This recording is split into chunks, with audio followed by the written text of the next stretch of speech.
Why don't you move closer? Or, yeah. Do I have to sit next to you? Yes. Okay, checking. I'm just checking. Okay. Okay. Okay. So, hi. Hi. I'm Imani. This is Imani's mom. Imani's mom. And so we're here doing our live, and I just like to say that this was all my mother's idea because apparently she's very excited about being the best mom on Bravo. So I didn't know I was the best mom on Bravo. Yeah, you are. Have you ever told anybody that you got gossip from these streets?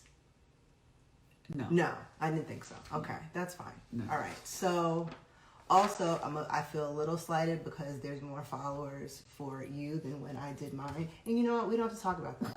All right. So. But we just did. Yeah, I know, but it's over now. So the thing about it is, okay. Would you like to answer some questions, or would you like to? Okay, let's start with the first question, and I know you're just gonna be so thrilled at this one. So on Instagram, Shay is Bad with 2 D's asked or said, tell us about your career at NBC and how you ended up starting the Africa channel. My career at NBC was 22 years. Yes.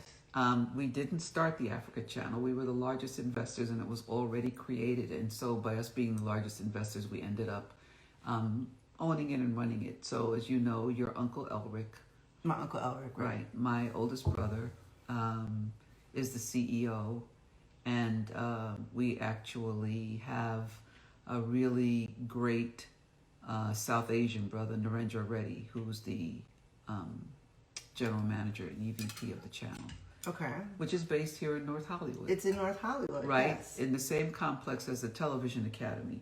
We have people who work for us in all over Africa. Name some countries if you would like to share that. Ghana, Nigeria, probably Uganda. Okay. Yeah. All right. So that's mostly great.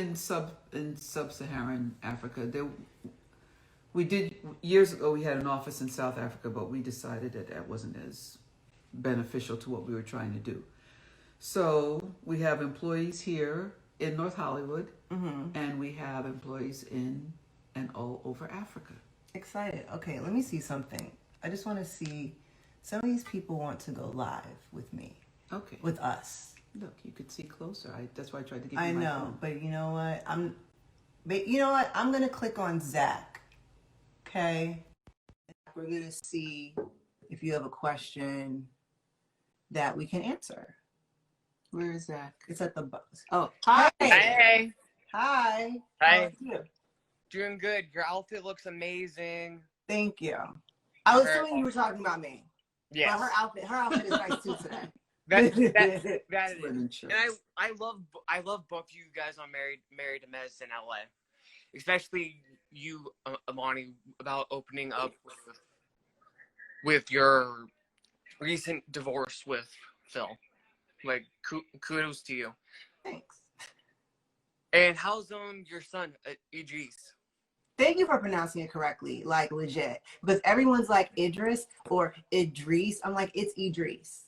Like, my name is Imani. The I's are pronounced like E's. Don't lose your head. You're fine. So anyway, my son Idris is doing actually really well. He's my height now.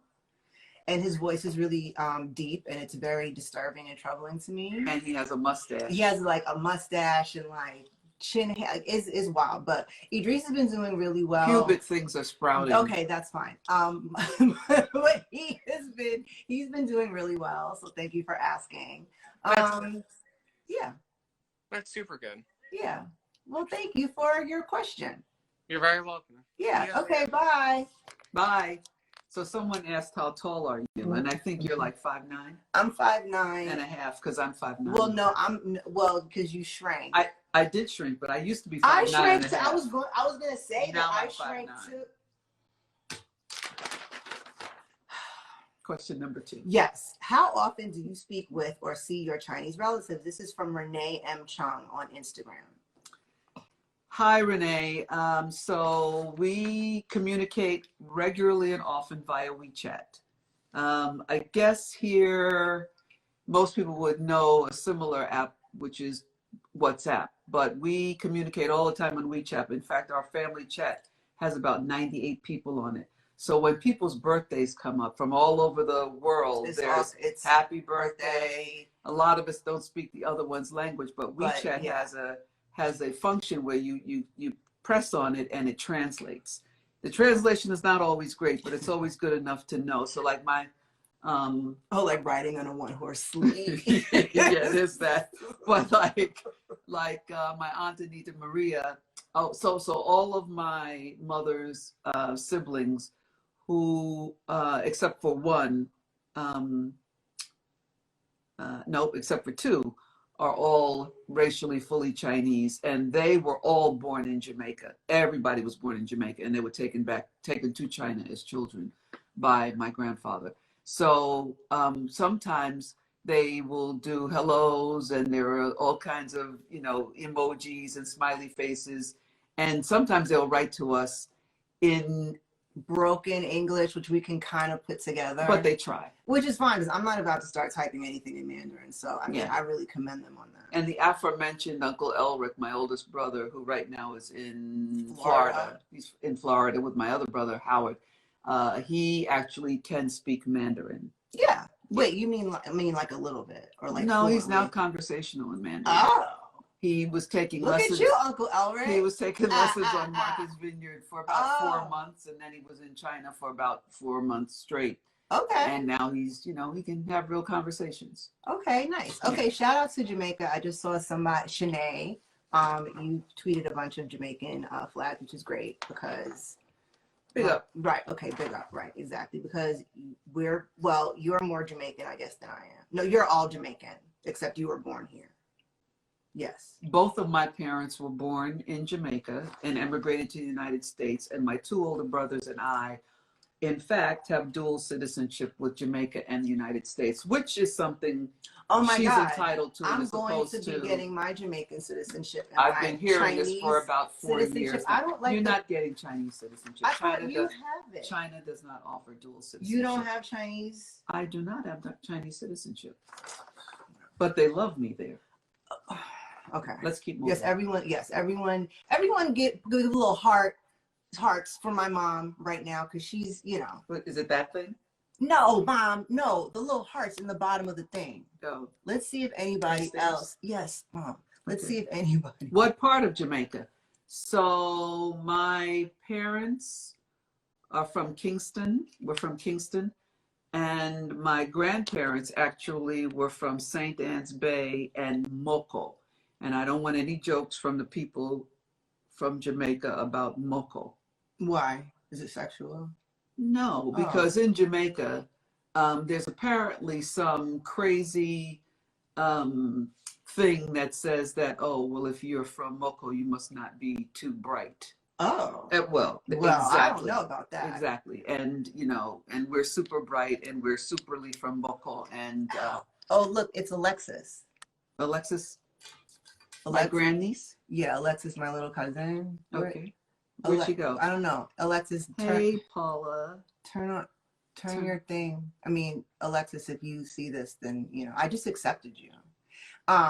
Anyway. I love Mobay. We love Mobay too. I like Mobay. I partied really hard in Ochi, we hang out in Ochi. I don't really hang out in Ocho Rio so much, but I love Montego Bay and the Grill. And I also I stayed at Strawberry Hill.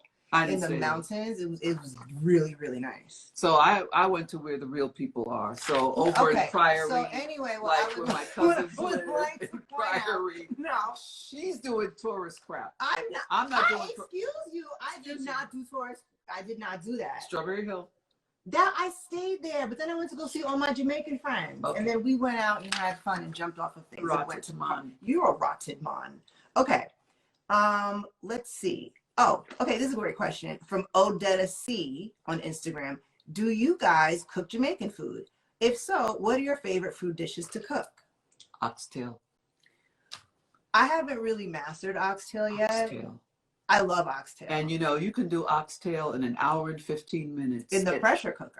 In what is that, air fryer thing? Yeah. With the pressure cooker attachment? Yeah. So air fryer, Plantains. I cook plantains in the Not fire basket. plantains. No, Oh yeah, get never the first say play plantain. It's plantain. It's plantain. Yeah, some of y'all be Or tripping. if you are of the Latino persuasion, it's plátanos. Right. Or maduros, if they're ripe. If they're right, the Right, sweet kind. right. I didn't even know that. Like, I had no idea that Puerto Rican people made the flat, like the unripe the smushed one? Yeah, I was like, what is this? I forgot what it's called because I don't like it. But I do like mofongo. It's actually really good.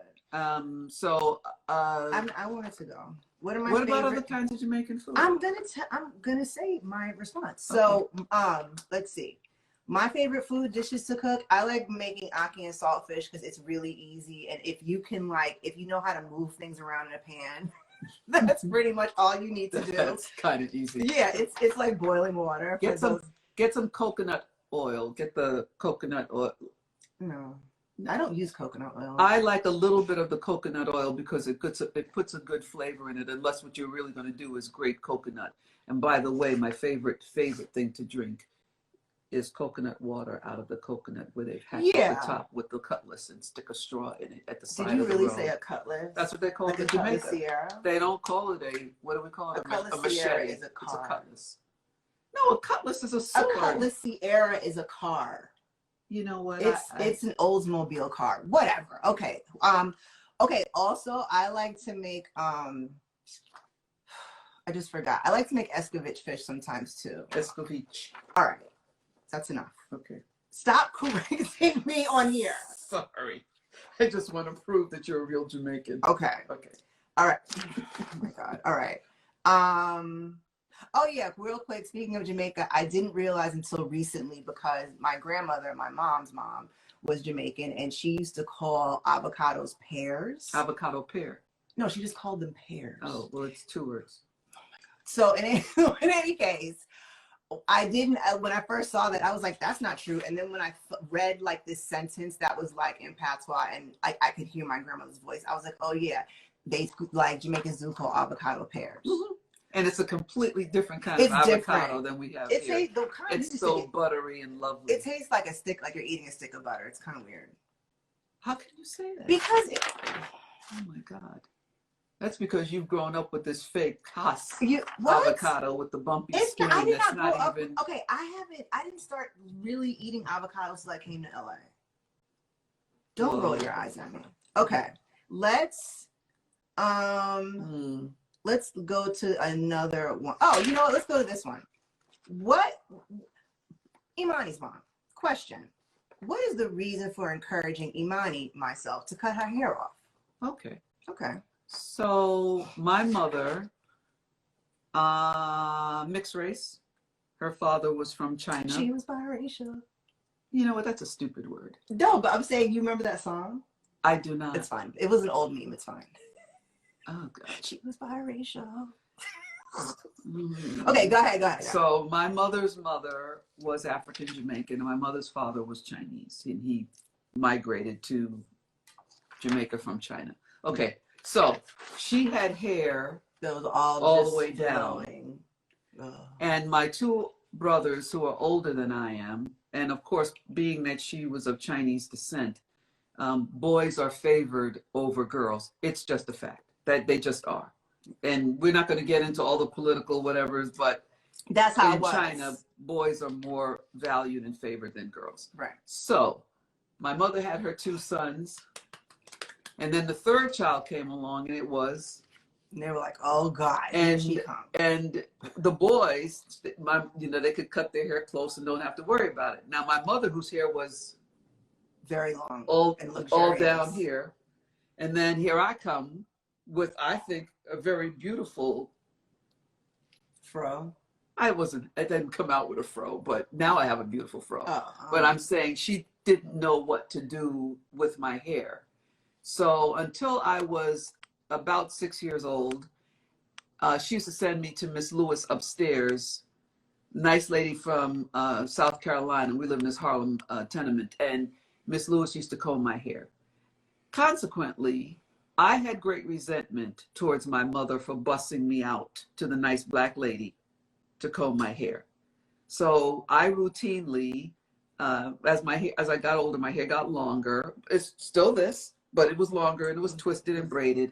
And I would, as often as I could, put sand in my hair to make my mother miserable because she didn't learn how to comb my hair. Sand? Where'd you find sand? Over in the park. In the park, they had sand boxes. Sand. You put park sand. Because mothers are supposed to know how to comb their daughter's hair, and my mother could have taken the time. You really did that to girl? I really did that. You are so trite. So then, when my own daughter was born with hair closer to mine, I cornrowed, I put little beads in it. I did all kinds of interesting, beautiful things with her hair. And my mother was not satisfied whatsoever with this hair. And so I said, when she was born, look at how beautiful her head is. Oh my God, it's still awesome to this day. It's an awesome head. It's awesome. And I thought it was like, why are we covering up her head? And then she started getting little braid extension things in her hair when she was at Xavier. And I was like, why are you doing that? And I was so upset. So when she came home, I was very upset. You were not. Well, I was upset when you did that. I was upset when you pierced your nose. I pierced my nose. When you had I pierced this. I pierced this. A tattoo that started here and went all down her. It starts here and goes all the way down. No, it does not. It goes a little bit on my thigh, like this much. Here's what I'm saying. All right, fine. I'm willing to concede that because I made it, she has a beautiful head. And my husband and I. Okay, I have my dad's head because your head is astronomically bigger than mine. Astronomically big or not, she does not have her dad's head. Yeah, I do. I've seen both of them up close and personal. Me too. Right. All right. So I thought that why hamper her with the foolishness of, oh no, I can't go in the water because my hair might get wet. Yeah, no, I don't. Oh no, I can't work out because my hair might sweat out. Oh no, I can't do. So I have a thing about how we as Black women don't do athletic things and other things because we're concerned about our hair. About the hair, right? So I wanted my daughter to be free of that. So I encouraged her regularly and often, oh, you have such a beautiful head. You should shave your head. And it stuck. And that's why, for me, I just want to be clear about this. All of these suggestions that come on Instagram about, oh, I would really love to see you with hair. Yeah, I see y'all being real petty. Y'all be really trying. Can I just see you with growing your hair at least one time? No. Oh, and I'm like, no. Sorry. And please stop saying that to stop her saying as though that's a meaningful thing. It's not. 99.99% of the women walking the planet have hair on their head. For the very few who either by choice or because of some sort of a physical thing don't have hair, let them not have hair and enjoy it. It's perfectly fine. I think it's beautiful. Fine. Yeah. Oh, you know what? Okay, that was from Alexis, but it doesn't look like she was able to join. Okay. Mrs. Paula, please speak some patois. I want to tell you right now, I cannot speak patois, but she can speak patois. Go ahead, say something. Wagwan. That's it. I could have done that. Obama did that. I mean, okay, like you just put me on the spot. Well, I can understand it more than I think I. Well, when you were on your residency, you were in the hospital, med school and hospital in Brooklyn, and all in the Bronx, and the Jamaican nurses were giving you grief because they thought you were just another, Black girl, just another Black girl, and they said something about her. Yes, they did. Okay, hold on. We can't see you. What happened? Did you whacked out our picture? Oh, my bad. Hold on.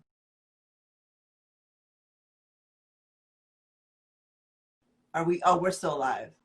We're still live, but we can't see y'all. Turn the camera back on. Oh, I mean, here we go. What happened? You touched it. No, I was trying. Okay. Anyway, so the Jamaican nurses were talking. We're talking about her. Put on speaker. Put her on speaker. Hi. Hi. Flip the camera. I already did. I just did it. Oh, Christ. I'm hanging up on you. Okay, bye. So that's my granny who just had to say something. Sorry. So the Jamaican nurses were talking about her, and then she came back at them with some patois, and they were like, oh. And then she was their favorite doctor. Exactly. Of course. Hold on one.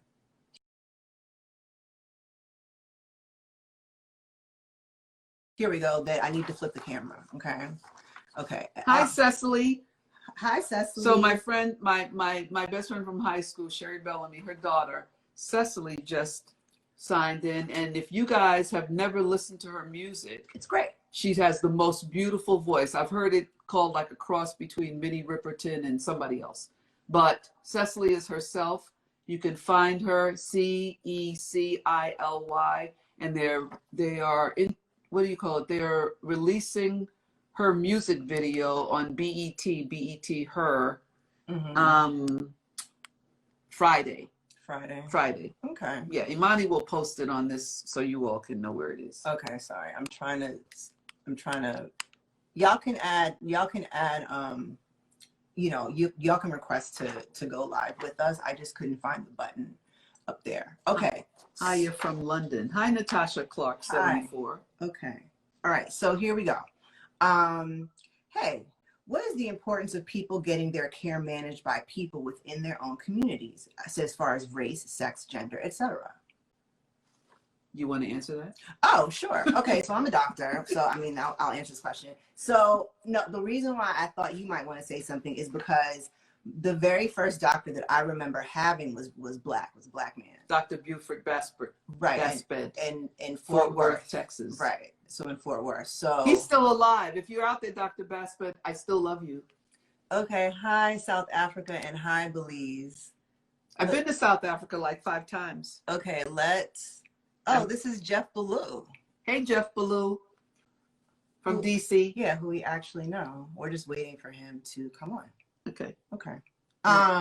So yes, it's very important for me, and I think for a lot of Black folks too.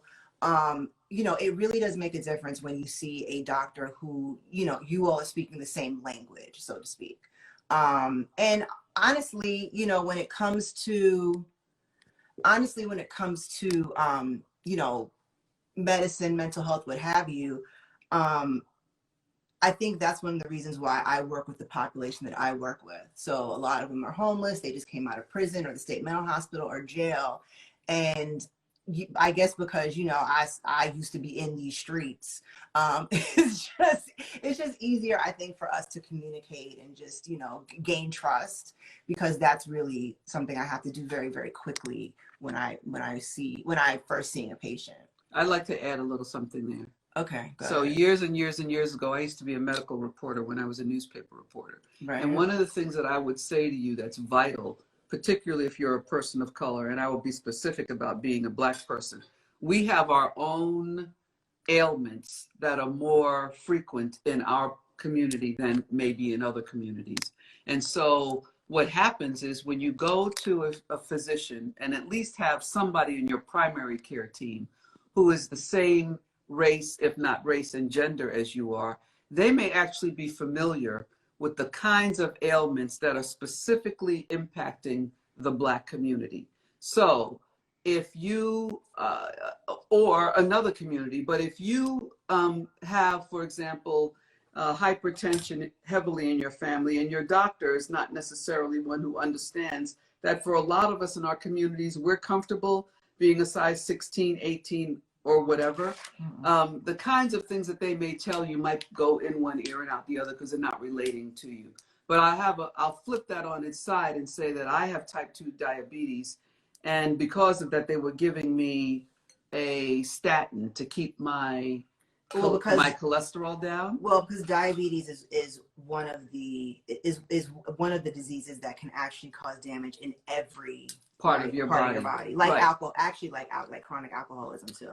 So for about 5 years, I kept having this pain in my right hip. And I wasn't sure what it was, but it was so debilitating that I, who used to be a marathoner, I'd run 26.2 miles, I had to stop because of how much the pain bothered me. And after about 5 years of MRIs and massages and x-rays, etc., I went to my endocrinologist, who was Chinese via Vietnam. And he said to me, I don't understand why you're in this much pain. And I said, well, I'm going to stop taking the medication for a few weeks to see. And he was like, I wouldn't do that. But I did it anyway. And then your leg stopped hurting. And my leg stopped hurting. Well, that was from the statin. I went back to him and he said, I don't get it, because the only people who get impacted this way by statins are Asians. And I went, that's me. Well, I have a Chinese grandfather. And he was like, oh, you can't take this stuff. Right. So I think it's important it's important to at least have somebody on your medical team who is who you have some racial commonalities with, right? Mm-hmm. Yeah. Okay. I saw Jeff Ballou just. Please resend the IG invite.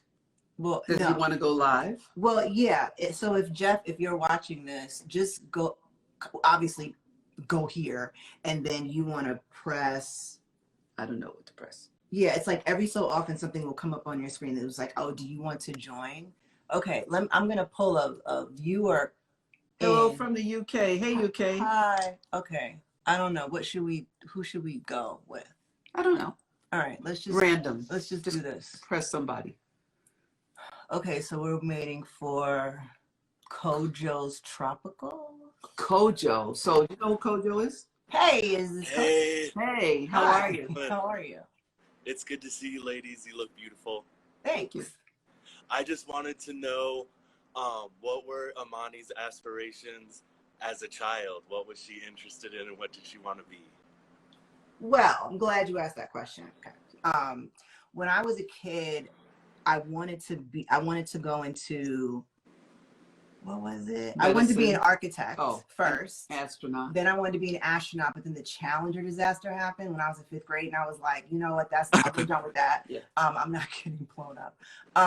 Then after that, I wanted to be like an advertising executive or something because I saw this Tom Hanks movie. You did? Yeah, with Jackie Gleason. It was really good. I forgot what it's called. But That it's an sounds agent. stupid. It really wasn't. It was very good. Anyway, so over time, I began to realize that when I would ask my mom questions about the body, sometimes she didn't always know. And since at that time, I believe my mom knew everything and anything. And grandma was still alive. Yes. And I was like, okay, boom, I want to be a doctor. But I actually didn't decide upon psychiatry until I was a 3rd-year med student and I was on my rotation. And I was like, all right, this is great because I get to write. I get to be by myself. I have to have my own office to meet with patients, and I get to sit down a lot. And you don't have to cut people, which is what you said was a big important. Yeah, like I'm not really into, cutting people, but I mean, for all you surgeons and OB-GYNs out there, like, right, but that's just not me. I did also, when I got to med school, I did a rotation at the morgue in New York City on, I think it's on 30th and 1st, where NYU is. And then I was like, oh my God, this is great. Cause these corpses don't like complain. And it was like, it was fun. Like I Pretty incredible. I really was into You're scary. gross anatomy. Like it was really fun for me. God. Well, how else am I supposed to be a doctor? That's the first subject that you have to learn. So when she was in high school, she said she wanted to go to medical school eventually. So my good friend Maritza Myers. Maritza, if you're out there in New York, so Maritza. First, though, let me interrupt. I said I wanted to be a writer, and then you said to my cluster advisor that Imani's not going to earn any money like that, so you should. And I'm not going to support her for the rest of her life. So okay, and I was also really good in science and math, so Better to be good in science and math, I said to her. So ultimately, my friend Maritza helped her get into a National Medical Fellowship. Well, National Medical, but you also, when you were in high school, were in some program at NYU, and that's the first time. So she had a cadaver, and she came home, told me excitedly that she was working on a cadaver, and I was like, oh my God, am I supposed to be happy for you? No, cadavers are great. That's Unless what she they're said. like 2 weeks old and they start to it's a whole. I'm not going to mention it. Okay, it's that's kind of gross. enough. But hopefully that answered your question. Thanks for hanging out with me, you two. Beauty and brains. I love it. Oh, thanks. Thank you, Kojo. Thank you. Okay, bye. Hold on. Let me go back to full screen. Okay, here we go. All right, boom. Let me see. I have been looking for help and someone to talk to.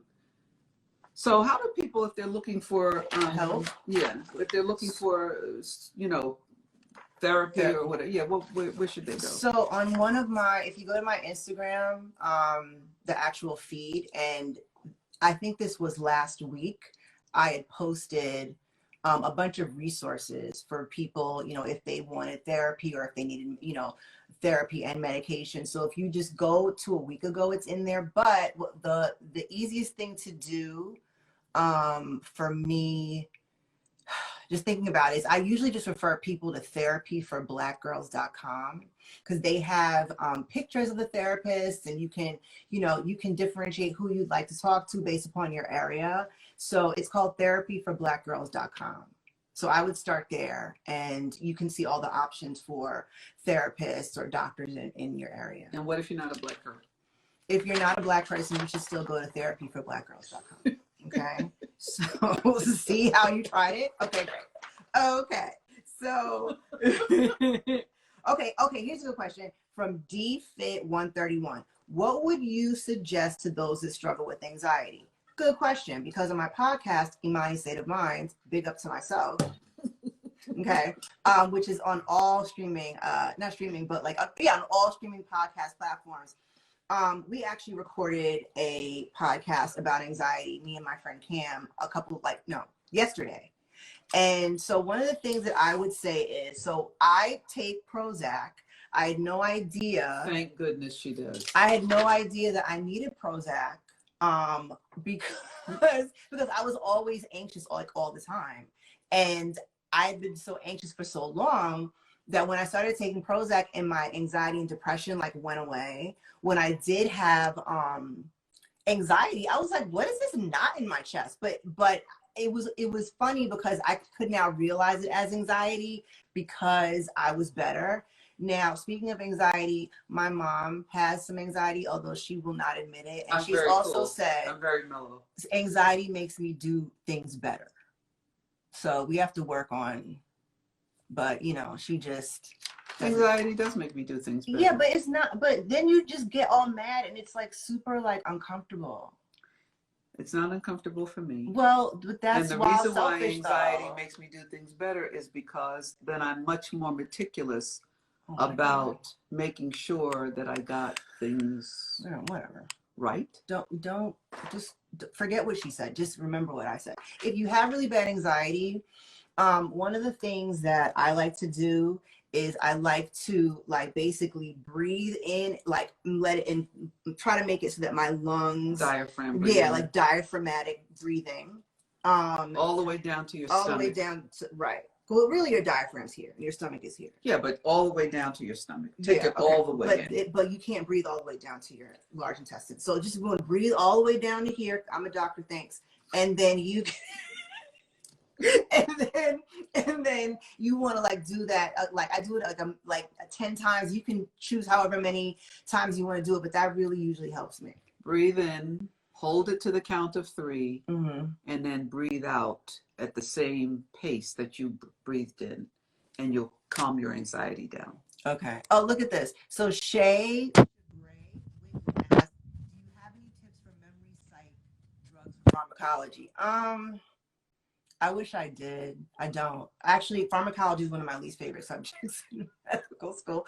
But let me see if I can think of something. I mean, honestly, the best way I learned how to memorize psych medications or psychotropics is that I just had to do my rotation.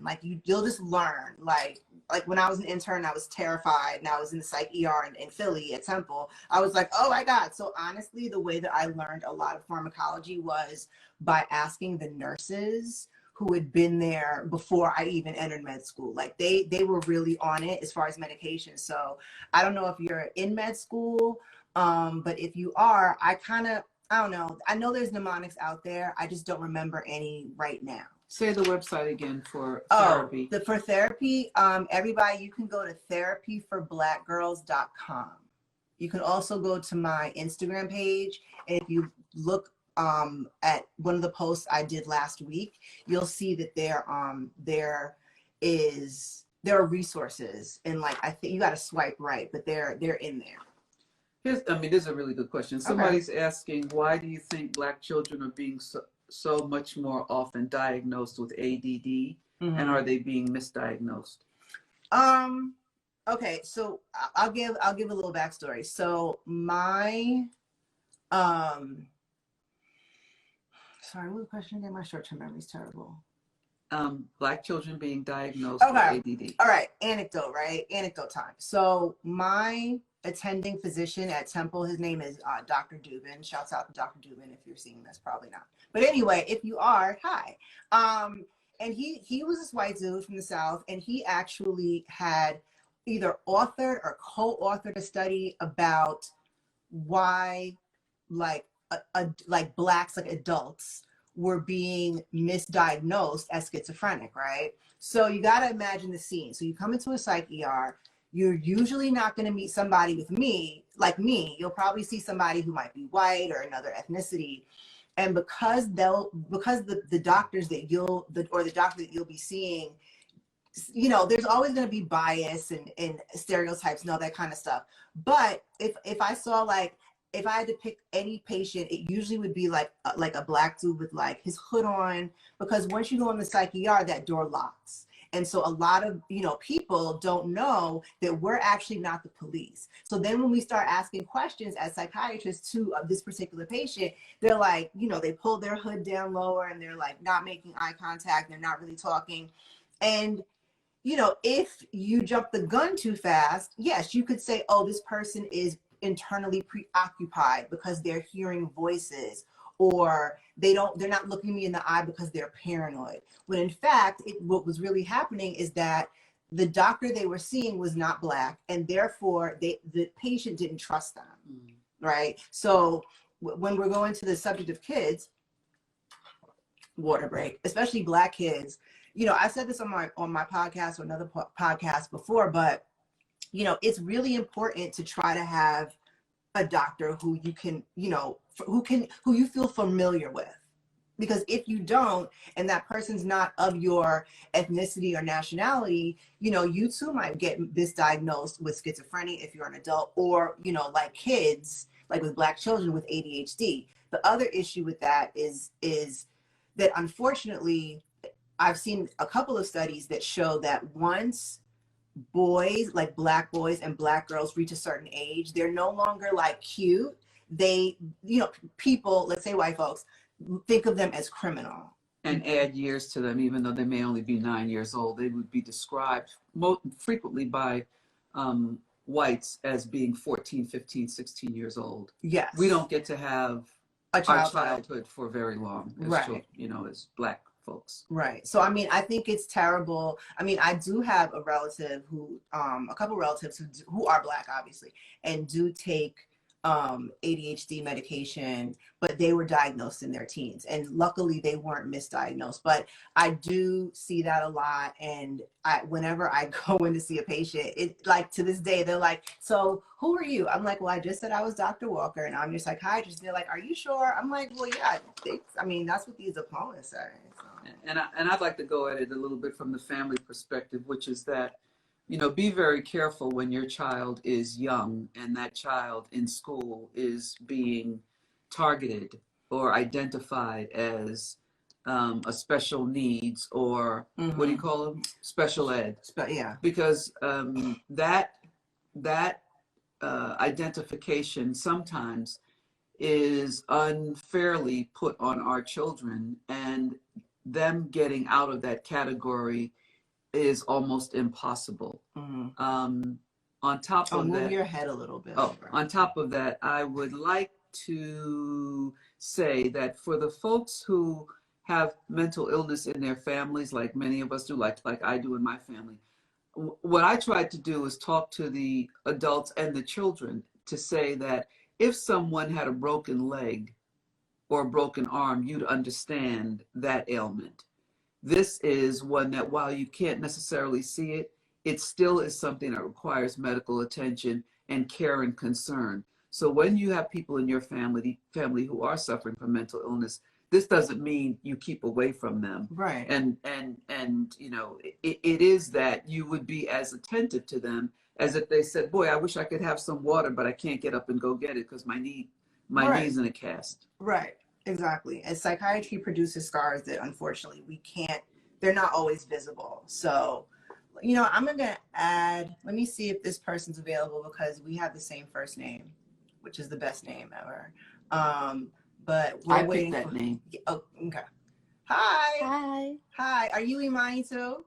Yes. Oh, Yay. Nice. Yay. Let's give ourselves a round of applause. let's tell everybody what Imani means. Faith. Yay! It's faith in Arabic and in Swahili. It is. Yes, it is. Yes. Do you have a question?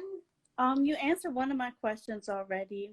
I guess another question would be like, do you have any advice on how to get to your career goal? Like, I know for me, I'm having a hard time finding my concentration. I don't know if I want to focus on forensic psychology or child psychology. So how did you go about finding the concentration? Well, first of all, let me ask you, are you preparing, like, do you want to get your PhD or your medical degree? I'm leaning more towards a PhD. Okay. So I think the best way to go about this, and I don't know the schedule of schooling, like if y'all do rotations and when you do rotations and stuff like that, but I think one of the best things to do is when you do have the ability to go on different rotations, like, go, intern or rotate in a psychiatric unit so you can really see what's involved. I really liked it. I really liked inpatient, and I chose forensics because because of Silence of the Lambs. I really liked. I love that movie, and I like Clarice Starling, and I like what she did. And I was like, oh my god, I can totally do this. So I went into, don't shake your head. I went into I went into forensic psychiatry. A moment ago, it was maybe being a marketing executive because you saw. I was 11. Oh, okay. I'm just checking. God. Okay. So anyway, as I was saying, I think that's the best way to kind of get a good gauge on what you want to do. Because honestly, I didn't know what I wanted to do third year, and then when I did psychiatry, I was like, oh, boom, I'm doing this so hard. This is gonna be so hype. So let's at least for the people who don't know, explain the difference between psychiatry and psychology, Yeah, a lot of and what the training is. Okay, yeah. I mean, because I was on Watch What Happens Live, and Andy actually kept getting it wrong too. So yeah, see, and people was mad about it, but I was like, no, it's fine. But really, like, I'm a psychiatrist. So if you want to be the In mother any of a case, doctor, then your what I'm child has trying to be to a say- psychiatrist. Okay, what I'm saying is this: if you would like to be a psychiatrist, that requires a medical degree. You do 4 years of med school, you do 4 years of a psychiatry rotation, and then if you want to specialize in forensics or forensic psychiatry or in addiction medicine or in child and adolescent psychiatry, you can do that. The only thing I really know about psychology is that obviously, y'all get PhDs. I don't know the training process that's involved, but all I can say is so sorry, I got sidetracked. Quick. Psychiatry involves medication. These days, less therapy. Psychology, you can't prescribe medications. In some states they can. You cannot. In some states they can. No, I'm saying you said can, and I just want to make sure they heard you. Yes. Right. So psychologists in most situations cannot prescribe medication. So I'll give it to y'all because there are patients that the psychologists at the hospital have to talk to, and I'm like, he is not stable yet. So I'm the person who's giving medication. So she's a medical doctor. Oh yeah, I'm a medical doctor with a specialty in mental health. In psychiatry. Yeah. There's a fellowship, so I'm a forensic psychiatrist. psychiatrist. I hope that answered your question. yeah, it did. Thank you. Okay. Imani, thanks for joining us. Calling us. Thanks for talking to me. Okay, no And problem. you're very cute. Yes. Thank All you. the minds are cute. Yep. Yes. See? Okay. And independent. I picked her name. Okay. It's nice to meet you or see you on my phone or whatever. But it was nice talking to you. Okay, bye. Okay, bye. Okay, let's go back. Okay, here we go. Can I share something? Yes. So the selection of her name was really important to me because at the time that she was born, her biological father and I were in the Nation of Islam, which colloquially is called the Black Muslims. Yeah. So we were in the Nation of Islam. We were very much interested in making some changes for the better in our economically depressed communities and looking at the circumstances for Black folks in these United States, and thought that that's how we could really, really bring about some change and help. So what was really quite interesting was when I joined the Nation, my parents were outraged as you might imagine. My brothers thought it was funny because they think everything's funny. And then when I was pregnant with Imani and I told my mother that I was pregnant with her, I had picked two names. One would be, well, along with her biological father, but I made the call. If it was a girl, her name would be Imani, and if it was a boy, his name would be Amir, which means prince. But now it's my little cousin's name. And right, and now my grand nephew's name is Amir. So I've said to give you some explanation for why the name Imani, and it means faith. Yes, it means faith. And then my middle name is Jahan, and that means Flower. Okay, you put them together, you have the flower of faith. There you go. There you go. Okay. Hold on. Let me try to find some other questions. Oh, for yoga, Yamisa, it's your birthday. Happy birthday. Yay. Hi, Imani. Was your mother a psychiatrist as well? Her demeanor is so calm. Serious, very nice. This is from Delhi 39. Well, let me tell you guys something on the real. Like, okay, so my mom she is very nice, but like me, if you start something, it's not my fault for you having to pick yourself up from off the floor. I don't do that. I don't play that. I'm really nice to people, but when I feel like I'm being disrespected, you know, and sometimes you don't even know when it's coming because I'm petty. So I'll wait and then be like, and people are like, why are you doing that? I'm like, because remember how you were raggedy 2 weeks ago?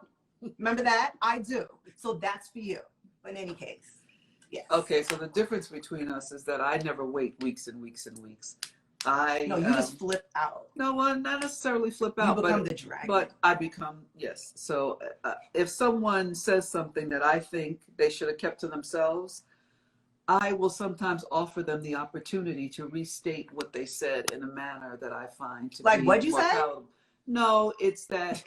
By the way, if you are in a work environment and your supervisor says something to you that you feel is inappropriate, I have in fact said and have been known to say, excuse me, but did you mean to say that to me?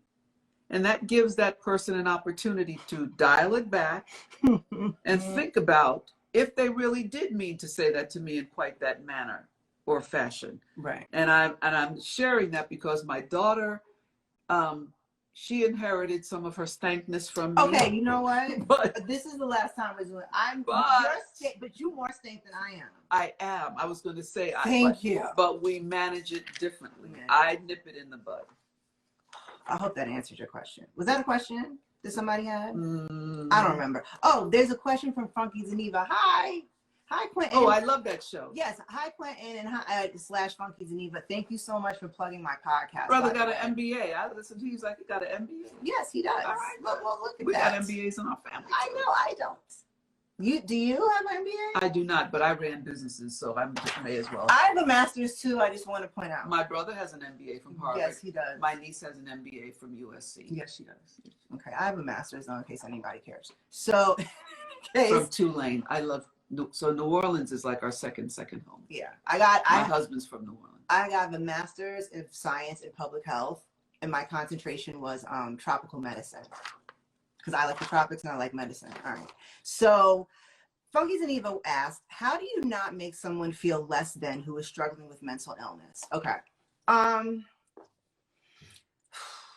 don't know what the best way to kind of do it, but it is hard when someone has severe mental illness for them to actually maintain their identity. Because when you're like with the patients I deal with, they're so sick sometimes they have to actually be conserved by LA County, meaning they get appointed someone to help them manage their money. If, the person, decompensates and has a lot of symptoms and they need to go back if they need to go to the hospital, their conservator can sign for that. In a nutshell, conservatorship involves someone being able to act as someone's signatory. So they can't buy a car because you got to sign for that. They can't rent an apartment. You got to sign for that. All the things that require signage, they can't do, but their conservator can do on their behalf, right? So in any case, I try to make my patients feel less than because I'm really goofy and jokey with them. I know that for a lot of people, psychiatry is really like cold and like, this is so serious and sad, but I always have a fun time at work because I'm always cracking jokes with them. But I think it's important to just, talk to them like regular people. Like, they're not going to hurt you. And, one thing I also want to point out is that when it comes to the severely mentally ill, they are often the victims of violence, as opposed to people believing they are the perpetrators of violence. So they also have like little targets on their back, because people really, it's like, oh, this person's acting weird. Meanwhile, this person is having like hallucinations. And, quite honestly, I said this to somebody recently, because I was walking down the street, and the person was at a bus stop, and there was somebody who's mentally ill sitting there. And I said to the person, I was like, I'm like, all those voices that person has, they're not paying attention to you. Like, they're not. Like, so you can just be cool. Mm-hmm. So, you just have to, obviously if the person is attacking you or harming themselves, like, you want to give them a wide berth and probably leave the scene. But outside of that, I mean, people are really nice. Like, people who have psychiatric histories, for the most part, who are severely ill, once they get better, they're really, really sweet. And someone did ask, is that their choice? So being conserved means you have to go to court. You have to go to court. And the person, I'll testify on behalf of the hospital that the person really does not have the ability to make decisions for himself or herself. Right. So that's what it means. A conservator is appointed. So while this person may be legally and physically an adult, the court determines that the person does not have the mental capacity to make decisions for himself or herself. Exactly. And also, I always try to advocate for my patients to be their own advocate, right? Because I see a bunch of patients in a day, and I definitely try to tailor my session with them as specific as possible to their needs.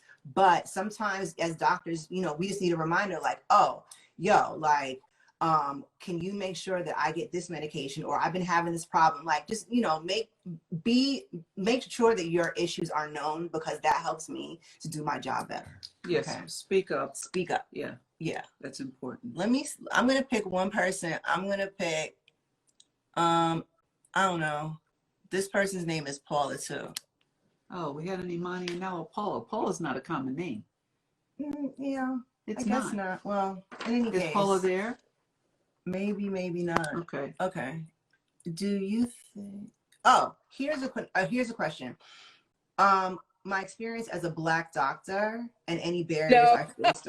Oh, hi. Are you Paula? I am. Nice. I am. Hi. Hi. What's your middle name? Yes. Uh-oh. Jean. Bad It's connection. Jean, Jean. Oh, Jean. Okay, Yeah. Jean. You're a little frozen, but we can still hear you. Oh, there you go. Yeah. Okay. Do you have a question? Okay. I was in the bed watching you guys. You could have stayed there. Like, No, I just want to say I love you guys. Oh, thanks. No, That's I said so I nice. just want to. I think you all are amazing. Yes. Yeah. No, I don't have a question. I love you all. Okay. Oh. That's very nice. And I just want you to know my middle name is Annette. Which she hates. Which I hate. Well, you know what? You're frozen. Yeah, you're frozen. I'm gonna click off, but thank you so much, Paula. Okay, there you go. I will, you know what? I was gonna say I'll talk to you soon, but maybe you can jump on another live. I have a live tomorrow as well. So bye, Paula. It was nice Paula. to see you. Wow, I never meet people named Paula. I know. Hold on. I'm trying to get rid of this. That's those fingernails.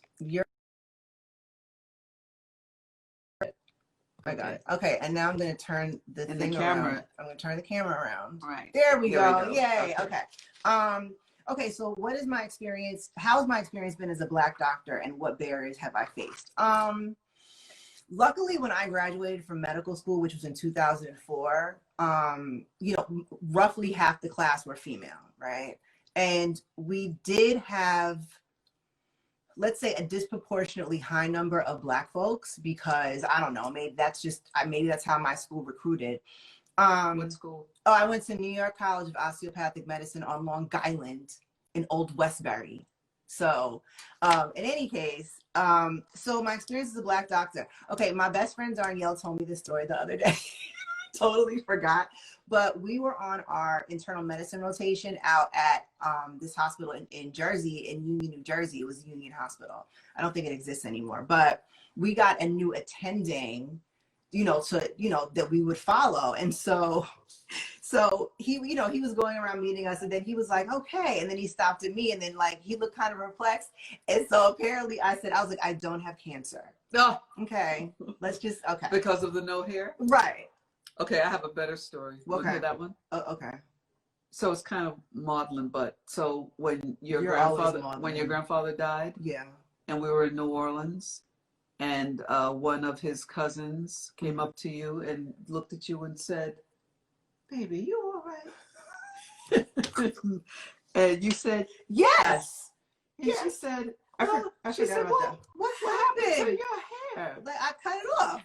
And she said, "Oh, and you have such a pretty face."